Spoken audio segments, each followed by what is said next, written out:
So have a look at that thing. I mean, this is a old EMI, they call it a Red Series console that you would have seen like the Beatles recording their first albums on something like this with George Martin sitting behind it, you know, and the technicians had to wear white coats. Yeah, they wear the white lab coats, you know. Jeff Emmerich would be sitting there, you know, the engineer, and George Martin telling the Beatles what to do. But we've seen these at Abbey Road there.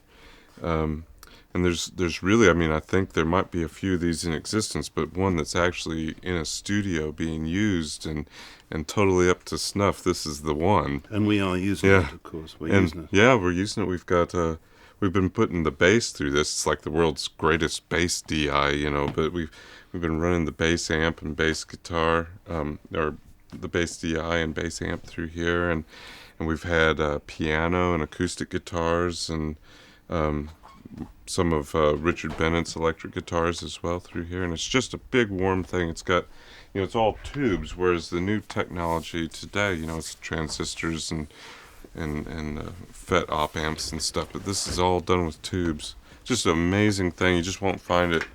That in combination with the tape machines that we have in the other room there, we're getting the best of the old analog recording through the old consoles, and then we have all the different bits and pieces here. But over here we have another EMI console. This one is special in that it was actually used to record. It was actually used to record Paul McCartney's Band on the Run album. It's called a TG1, but this thing, what is so lovely about it is it's got these amazing compressors in here that just suck everything up and just make it into this beautiful wad. So we've been using this on the room mics. So we've got a bunch of room mics out in the studio, and when you run it through those compressors, it just makes them sound like enormous, you know. It just pulls every little breath up. But we've been using it for electric guitars as well. We've had Mark's electric guitars running through this, and then when we get to mixing, we'll actually use it, you know, as kind of outboard gear to do more compression and EQ on this, because it's got its own sound. Then you've got the different modules and things along the way here that came from later Neve consoles. These modules just here. 1073s. These are the 1073s from. It would have come out of a Neve 8068 console, and you've got the high band here, mid band, and low band with some filters, but this has just a beautiful mic pre in it. There's really, you know, the best mic preamps that made today don't come up to it. They've just got nice warmth and musicality to it. But you can see we've got overheads, the hi-hats, snare drums, and toms, bass drum running through there. And then just below here, if you look further on down, we've got another rack. These are the 1080 ones that came out of the 8078 Neve console. And the difference here is that you've got 4 bands. So you got a high band, a mid-high band, a mid-low band, and then the low band. And these are just great on drums. They're my favorite thing on drums. Then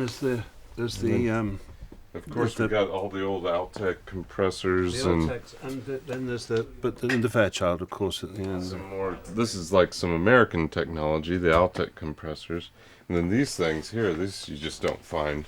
And Mark happens to have 2 of these in this studio, but there's the Fairchild compressors. Like the early Beatles records would have all been run through those in mastering, but we've got them on bass and piano and acoustic guitars and things as well. And then the centerpiece of the studio, though, is this console here. Got plenty of chairs too. It's always nice. We like to sit on our butts.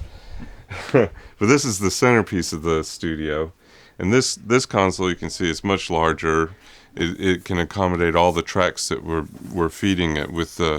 We use Nuendo, but the hard disk systems that we end up actually recording everything to can spit out 64 tracks. So we've got enough track channels here. We can bring all those tracks up, and we can mix in surround. Mark's got, I think, the best speaker system in any studio I've ever been in, with these ATC monitors, and and they're in surround too, so we can do surround mixing where you got left, center, right, and then behind us we have two more speakers that are your rear channels.